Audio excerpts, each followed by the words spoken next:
राहुल गांधी देश के बड़े नेता हैं। उन्हें देश की फिक्र भी रहती है। जब वो विदेश जाते हैं तो कहते हैं भारत का लोकतंत्र खतरे में है। अब राहुल गांधी ने टेस्ला के सीईओ इलॉन मस्क के ईवीएम को लेकर किए गए ट्वीट को पकड़ लिया है।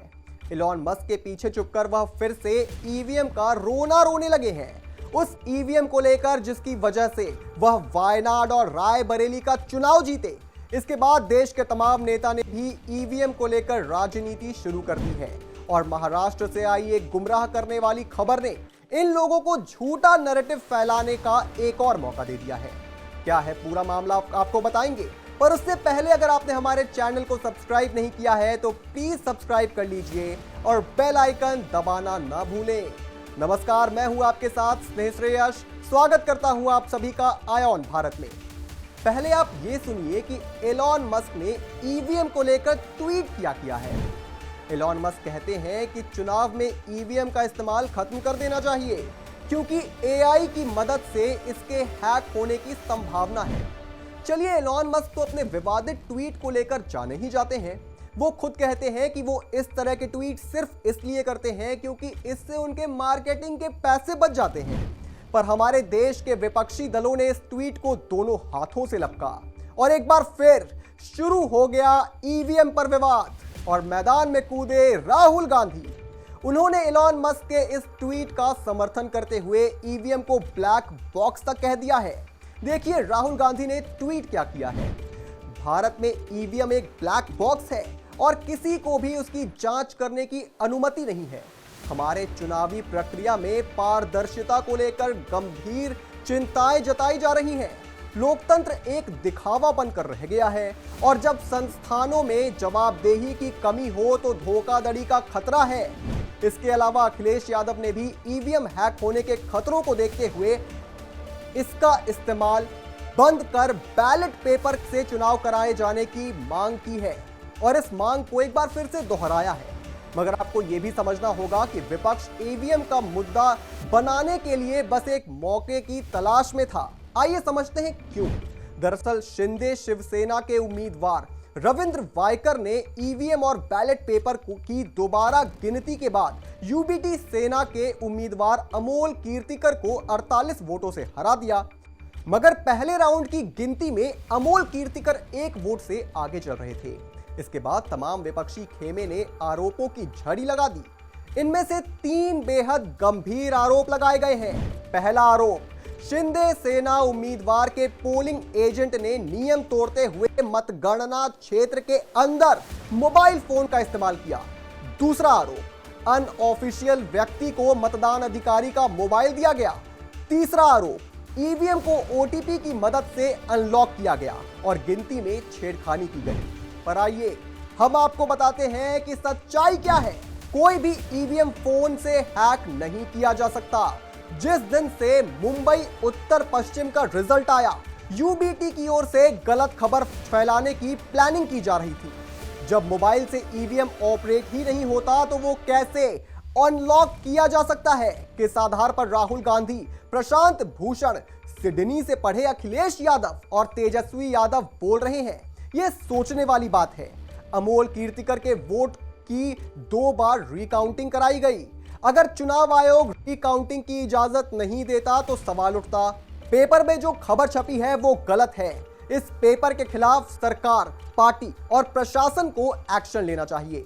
आदित्य ठाकरे की मांग पर सीसीटीवी फुटेज चुनाव आयोग नहीं देगा, लेकिन कोर्ट का आदेश हुआ तो सीसीटीवी शेयर किया जाएगा। अगर ईवीएम हैक मोबाइल से होता तो अंत में जब वोटिंग मशीन से खत्म हुआ तो रविंद्र वायकर 1 वोट से आगे कैसे चल रहे थे। अगर ईवीएम हैक हुआ तो क्या इंडिया गठबंधन को 234 और कांग्रेस को 99 सीट मिलती। और सबसे जरूरी बात, यूबीटी हार को पचा नहीं पा रही, इसलिए ईवीएम को निशाना बनाया जा रहा है। चारों तरफ गलत खबरें फैलाई जा रही हैं।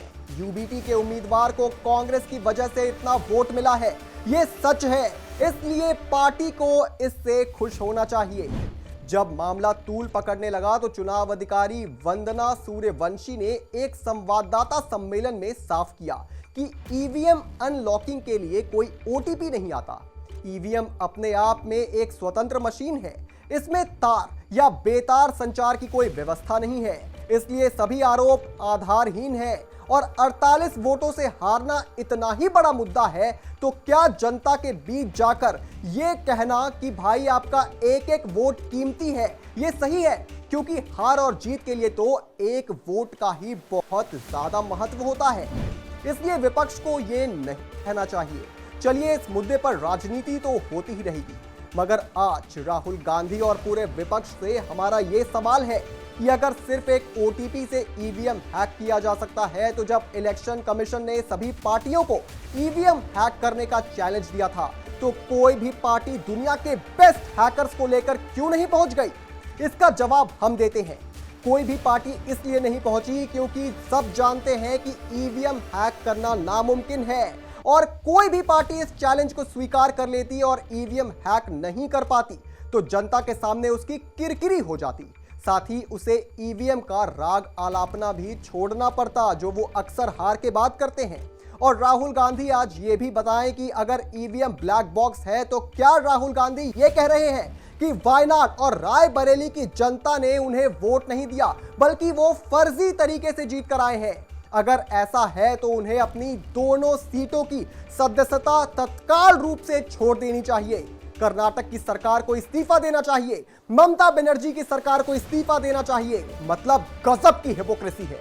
ममता बनर्जी जीते तो ईवीएम सही है, योगी आदित्यनाथ जीते तो ईवीएम हैक कर लिया गया, अशोक गहलोत अगर चुनाव जीते तो ईवीएम बिल्कुल ठीक है।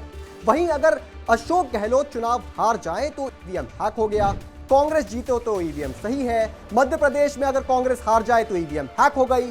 चीजें दो तरफा नहीं हो सकती।